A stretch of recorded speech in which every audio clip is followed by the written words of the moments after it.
nilagyan ko dito ang buhok ko ba ng cream, no? Bago ako maligo. Tapos tumabi ako doon kay Daddy Tim. Sabi niya, anong ano yan? Matapang daw. Parang ni Tim matapang. So, nandito na lang ako sa kabilang kwarto mga nanay. Kung saan, wala akong kasama. Kasi babanlawan ko na to. Binabad ko lang siya ng mga, siguro ito, mga few minutes mga kananay bago ako maligo. Parang smooth, silky, and guapa. Joke lang mga nanay. Pero, yes, parang smooth yung hair natin. At nakakatulong din ito sa breakage kasi ito ay collagen. Po ang aking mga boys. Hala, giyahong na sa ako ang anak. Filipino, American Filipino, giyahong na ang pagkaon.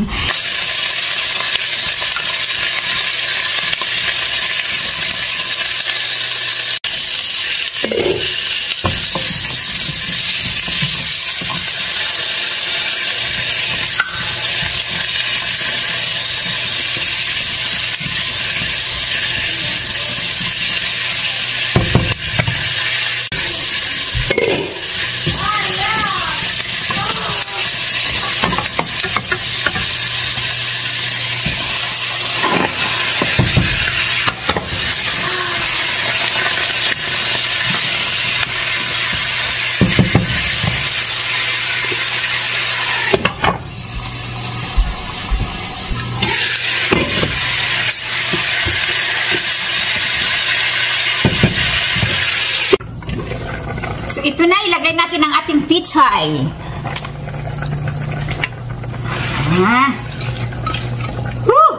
Ang takpan. Ito na po ang ating tinulang manik mga kananay, no? Tinder ang ginagamit ko kasi ayaw nila ng may balat mga kananay. Matrabaho yan. Kasi hindi katulad sa atin na gusto natin na may balat pero sila hindi. Ayaw nila. So yan ang ginagamit ko at mga kananay, tikman natin. Ang sarap. Talagang manamis-namis mga kananay kasi hinalo ko ng carrots. Asin lang talaga ang panimpla natin dyan at yung mga yung mga spices lang mga kananay, wala nang iba pero masarap siya. Naman ang panghimagas natin, matamis na grapes. Ayan. So ngayon, magsandok na tayo ng sabaw mga kananay. Ayan. Sandukan na natin ang aking dalawang lalaki. May 2 boys. Boys.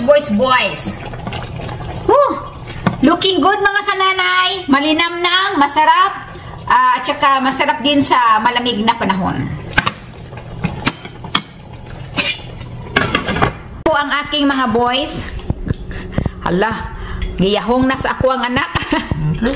Filipino, American Filipino, giyahong na ang pagkaon. Paborito niya yung sabaw na yan mga kananay. Yan ang sabaw niya. Yan po ang aking Daddy Tim.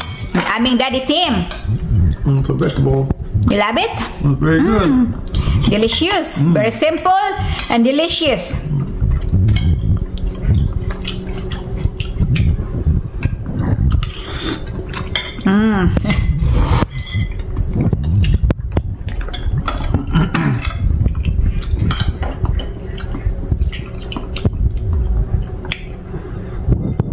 Mahilig akong kumain at mahilig din akong magluto. Kaya tara mga kananay, magluto tayo ng green beans or bagyo beans sa atin. Lalagyan na natin ng bawang, sibuyas, dahon at saka yung isang bawang na sweet tomato at saka ano ba yan siya? Bell pepper na yellow, no? Or any color na gusto mo at saka sibuyas, dahon.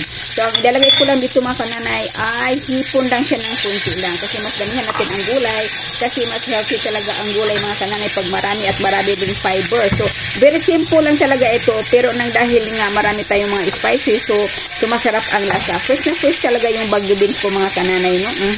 Kuntian lang talaga ang sahog ng mga kananay. Hindi na balik kung kunti lang ang sahog mga kananay. Basta maraming gulay. Parang masustansya at healthy talaga. So ito na nga mga kananay. Ngayon ako'y nag-gain na kanina nagtimbang ako kaya na mga kananay is from 98 pounds now 103 pounds. Agoy mga kananay, kailangan na bang mag-diet mga nanay? Baka mamaya magkaano tayo, dimple yung ano natin, yung mga hita natin, no? Pero yan na nga, bumigat-bigat na nga ako mga kananay kasi kumakain talaga ako ng kumakain. I do my best. Pinaghirapan ko talaga ito mga kananay na mag-gain lang ako. Kung pwede palang oras-oras kakain ako, ay kakain ako, pero hindi naman siguro pwede mga kananay, no? Parang hindi naman yan ata maganda. Kailangan talaga natin na bibigyan ng mga ilang oras ba, hindi oras-oras kakain kasi mamaya nako. So ayan mga kananay, naluto na, nilagyan ko siya ng raisins, parang manamis-namis siya ng kunti mga kananay, no? Kasi hindi nga ako nagbibitsin. Ayan, nagsandok na ako mga kananay, nilalagay ko sa plato. Leftover ni Mateo yung egg at saka sausage dyan, at saka may fish din dyan. So ayan ang aking pagkain.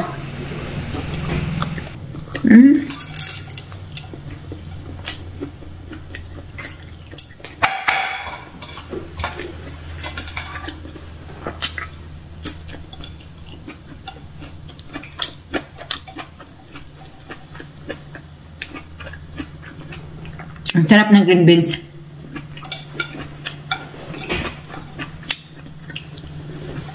Pumasok kami dito sa tindahan na ito at ito ang tinatawag na international store pero walang Pilipinas. Maraming flag sa labas pero wala ang Pilipinas. So, mga kananay, ngayon lang ako nakakita ng ang dami-daming bintang, ang lalaki ng mga kaldero.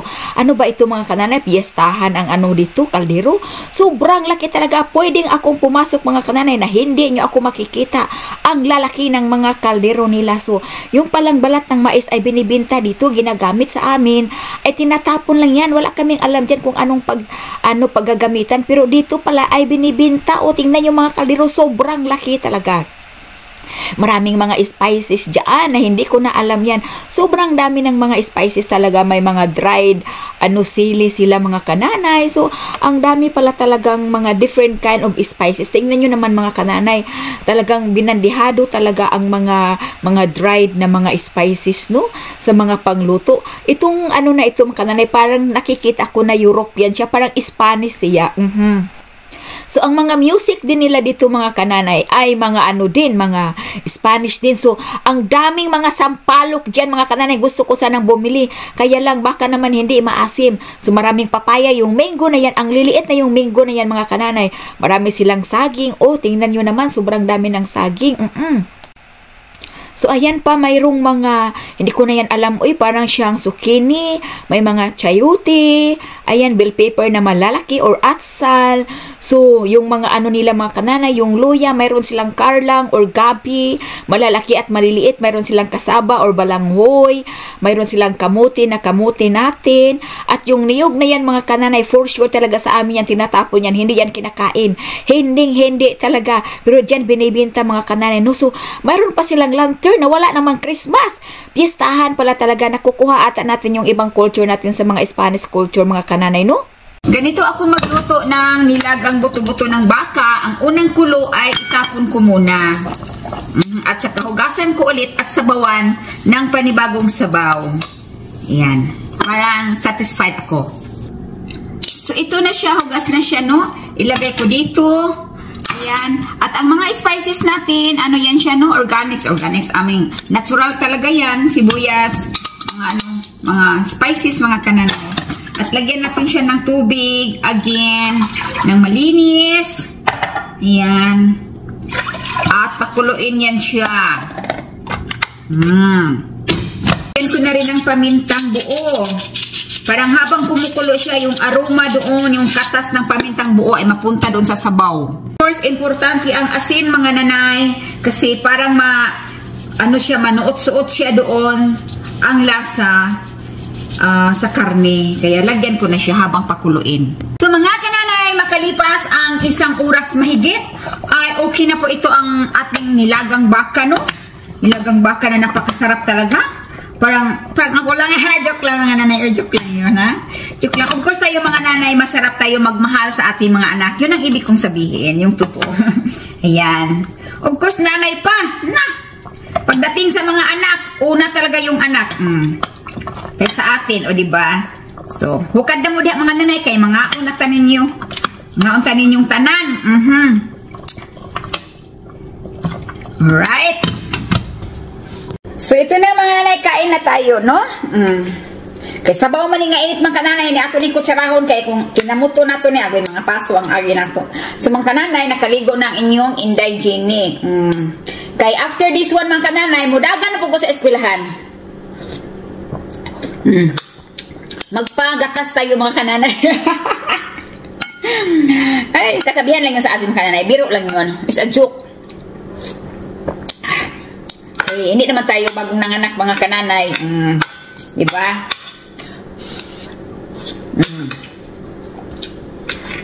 Gamit kayo mga nanay.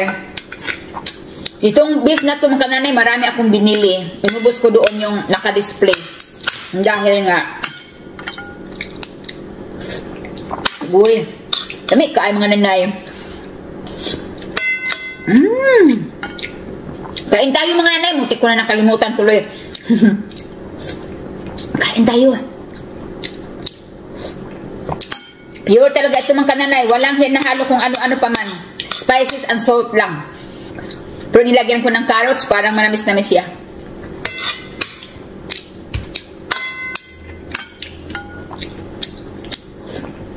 Ay, kalami. Kalami.